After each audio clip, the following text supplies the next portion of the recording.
Redrawing the council map of Wales. Many people have strong views on what it should be, including the members of this art class in Newport. Today, Labour came up with its own plan, which would, in effect, undo the changes made 20 years ago, reverting to 8 or 9 bodies, mirroring the old county councils. So how would the newly drawn map end up looking under these plans? Carmarthenshire, Pembrokeshire and Ceredigion would merge. Swansea would once more join with Neath Port Talbot. Bridgend, Rhondda and Taff and Merthyr would be one, creating an area virtually identical to Mid Glamorgan. And a merger between Cardiff and the Vale of Glamorgan would recreate South Glamorgan.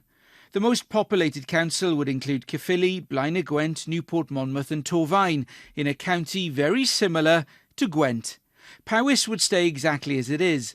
Gwynedd, Anglesey and Conwy would join together, so too Flintshire, Wrexham and Denbighshire. But there'll be further consultation on merging Conwy and Denbighshire to create another council in North Wales, taking the figure to 9. A cut to single figures was considered by the Williams Commission, which started this entire process 18 months ago before strongly advising against it.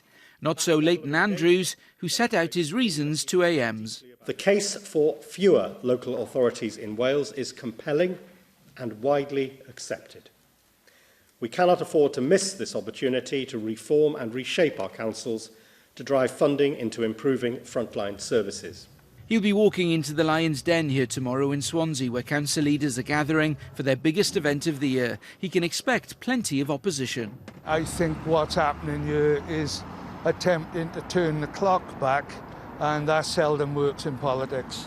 I think there's a mood for change, but it's got to be, change is best to work together on it, I feel. Why do we go back to a system that was discredited back in the 90s? I would suggest that we need to look at what a modern Wales needs. Reform like this will need to go through the Assembly, so much depends on how Labour performs in next year's election. The party doesn't have a majority now, and so far has failed to strike a deal with opposition parties.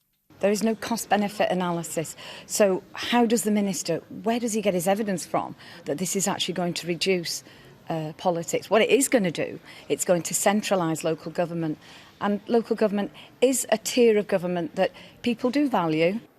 The debate will now get underway on the finances. There have been varying estimates on the costs and the savings. There has been some evidence to suggest it's going to cost upwards of about £200 million to actually put these arrangements in place. It's very difficult to work out the costs that will be reduced as a result of those changes. So there's lots of rhetoric about it's going to save far more than it probably will cost to do. So they're investing to save to some extent. But the evidence isn't terribly reliable in this area. Back in the art class in Newport, what do they make of the prospect of forming part of a much bigger authority? You always need to reorganise and revamp to keep up to date with what's going on. Situations change, finances change, yes. They talk about £200 million, don't they, to reorganise it. And the way it's going now, the money could be better spent.